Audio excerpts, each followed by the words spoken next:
In the autumn of 1869, two men set out to do something no one had ever dared: to buy up nearly all the gold in the United States and hold an entire nation to ransom. Their names were Gould and James Fisk, one a silent, calculating railroad baron, the other a loud, flamboyant showman. Together, they controlled one of the great fortunes of the age. For 1 week, that September, they very nearly pulled it off, and when it collapsed, it dragged Wall Street down with it on a day that earned a name: Black Friday. Stay with me.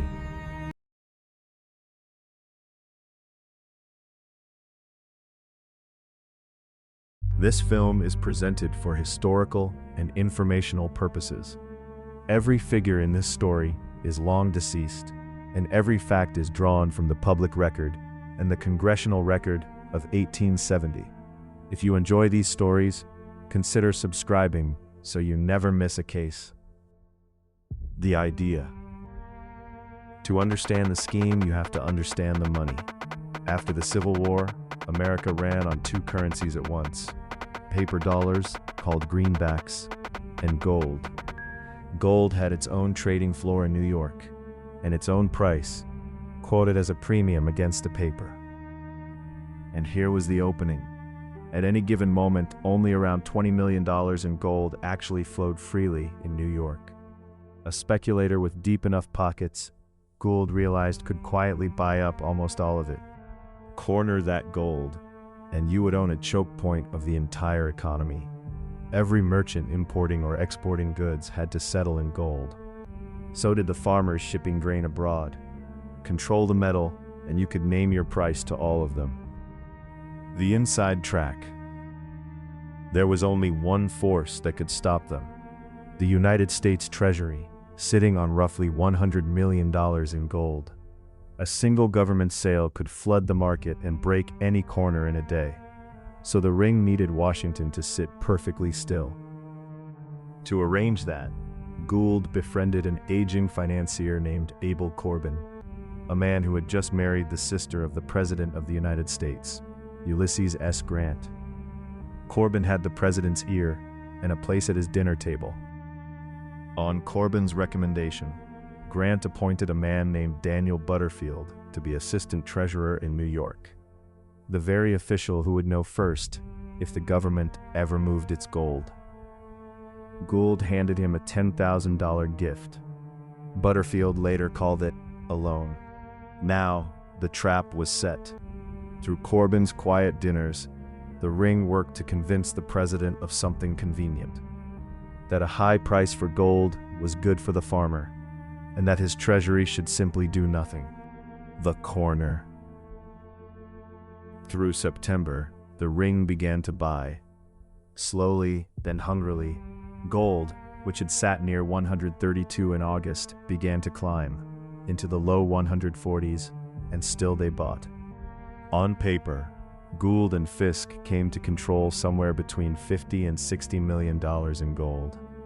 That was roughly 3 times all the gold trading freely in New York. Most of it was not bullion at all. It was contracts. Promises to deliver, piled on promises. Fisk played his part in the open, loud and grinning, telling anyone who would listen that gold would sail past 200. His swagger pulled in a crowd of smaller speculators, all buying, all pushing the price higher. But around the 22nd of September, a crack appeared. The president's own wife had written to the Corbins, and the message was clear. Grant had seen through the scheme. Gould read the danger at once. His partner Fisk did not. Black Friday. And here, Gould did the coldest thing of all. Starting on the 23rd, without a word to his partner, he began quietly selling his own gold, even as his brokers made small purchases to keep up appearances. He was slipping out the back and leaving Fisk to hold it all. Friday, the 24th of September, the gold room opened at around 143. The ring drove it higher, 150.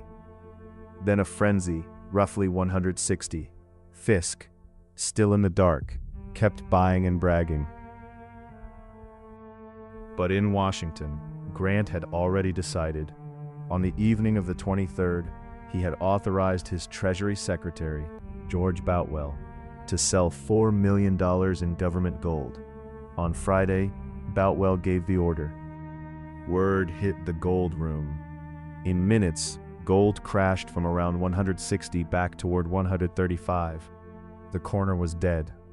Men who had bought at the peak were ruined before they could even shout a sell order. The wreckage spread fast. Dozens of brokerage houses collapsed. The stock market fell about 20% in the days that followed.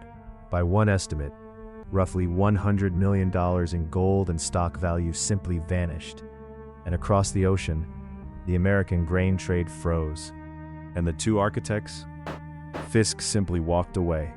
He insisted the trades had been made by another firm, without his authority, and tore up his own contracts. Neither he nor Gould would spend a single day in jail. A year later, a congressional committee, led by a young representative named James Garfield, confirmed that the manipulation had happened. It brought no criminal charges, and it cleared the president himself. Gould, by most accounts, walked away millions of dollars richer. The paper had made its own rules and won.